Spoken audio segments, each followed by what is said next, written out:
Okay, so this is a video on how to connect custom HTML, particularly InLinks' custom HTML, into a website using Google Tag Manager. So Google Tag Manager is a system for inserting any kind of code, really. You could insert HTML, but it's mostly used to insert things like tracking URLs and those kind of things. So this is InLinks' site itself, and if we have a look at the workspace, I assume that you have got Google Tag Manager set up on the system. You need to get Google Tag Manager set up, and this is if you haven't, then you may want to insert the code somewhere else, but you need to be able to get into Google Tag Manager. And then it does this by adding things called tags. So at the moment on the InLinks website, we've got 3 tags on here. We've got First Promoter Page Tracking, Help Hero, and Microsoft Clarity Analytics.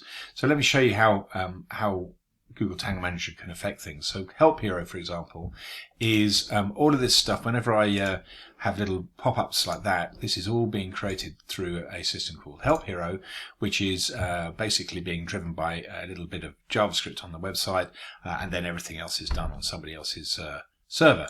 So that's an example of how inserting some code like Google Tag Manager can work. The code that we want to add, though, is down here. I've actually got this live on the site, but not through Tag Manager, so I'm going to show you how to do it. So the code for your own project is down here. You can click on it and copy that to the clipboard. We need to have this inserted into your website somehow. So I'm going to copy that to the clipboard for now, and then I'm going to go and show you how to insert a tag. So if I go back to the overview of the workspace, then at the moment we want to add a new tag, so I'm going to click Add New Tag here. This will bring back lots of different types of tags and a trigger.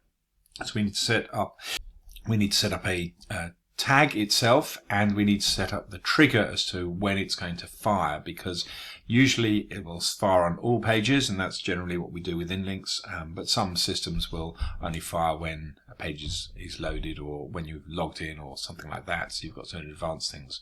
Now there's a whole load of templates here, none of which we're going to use. We're going to use the custom HTML tag.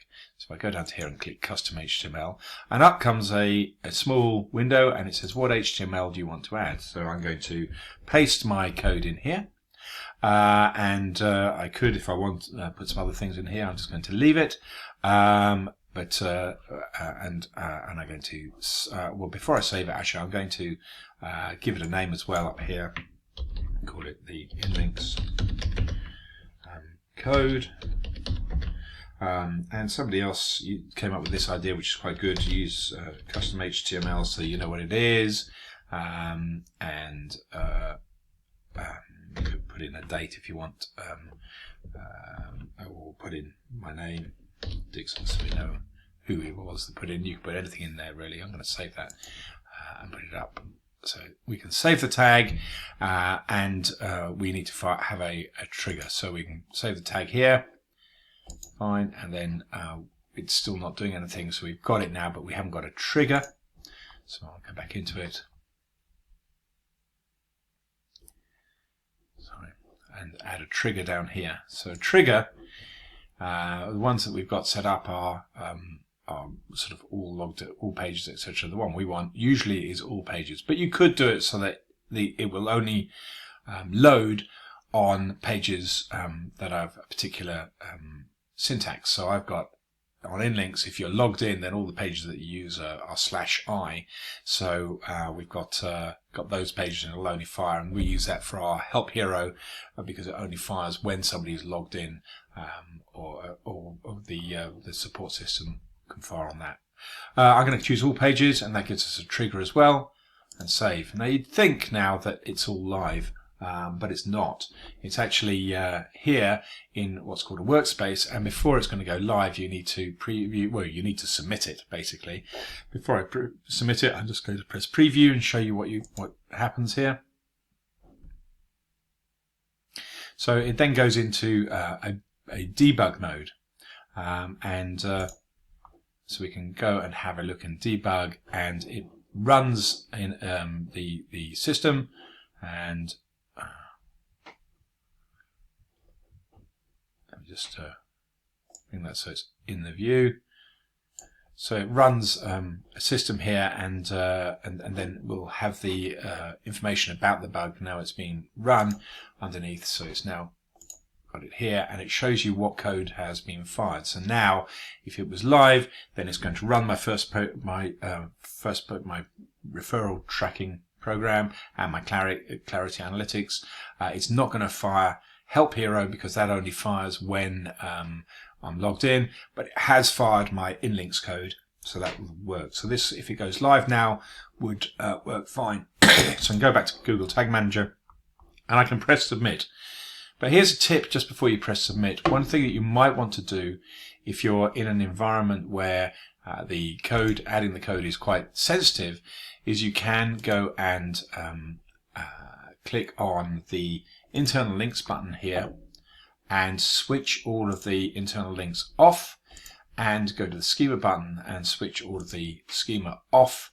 And that means that when you add this code, which we're about to do, nothing will actually happen to your website immediately, because although you're working in the background on how your internal links and your schema are going to be set up, you're now controlling that from within the InLinks system, and whilst everything's switched off, nothing live will change on the website until you switch those buttons back over to live again. So you might want to do that, or you may want to just put it up as live. But basically, it's now sitting here, and we need to press the submit button, and that's going to say, right, okay, we're about to publish this. So you might as well, when you're going to do that, say, you know, it's what you're doing here. This added the InLinks code.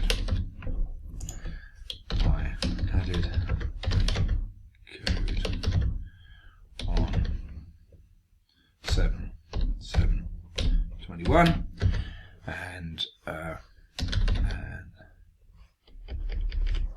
please see.